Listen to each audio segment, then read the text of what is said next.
आपले माणसं या यूट्यूब चॅनलमध्ये हार्दिक स्वागत आहे. मित्रांनो, भारत देशाला स्वातंत्र्य मिळून जवळजवळ 78 वर्ष होत आलेली आहे.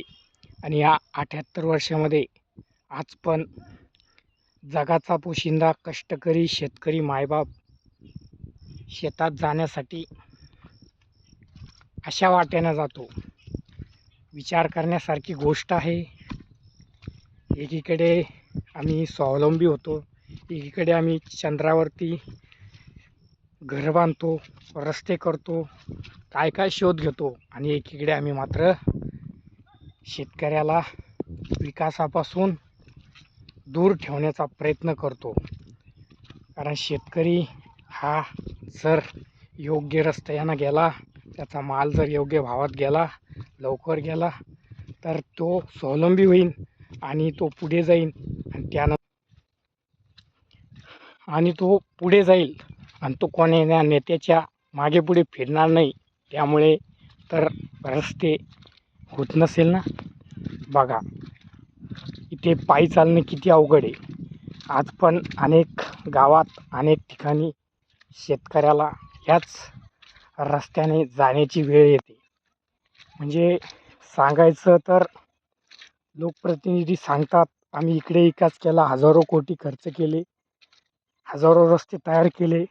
एकीकडे समृद्धी असेल, शक्तिपीठ असेल, महामार्ग असेल, मिसिंग लिंक असेल, किंवा त्या व्यतिरिक्त समुद्राच्या खालून रस्ते असेल, आम्ही सर्व काही करण्याचा प्रयत्न करतो.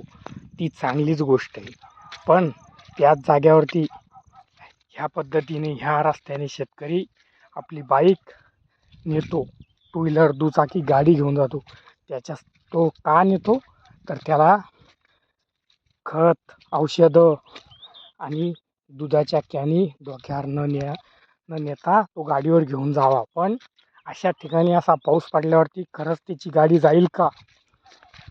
लोकप्रतिनिधीने खरं म्हणलं तर विचार करायला पाहिजे रस्त्याच्या बाबतीत, विकासाच्या बाबतीत. लोकप्रतिनिधी मात्र झोपेचं सोंग घेतात, सांगतात काय तर म्हणे आम्ही खूप मोठा विकास करतो, आम्ही जनसेवेचं काम करतो.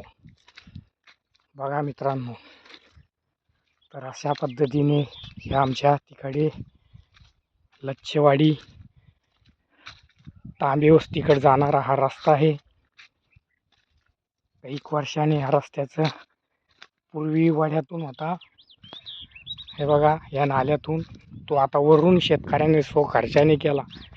आणि त्याच्यावरती अजून पण शासनाकडून कुठलंही काम झालेलं नाही, मुरुम नाही, काही नाही.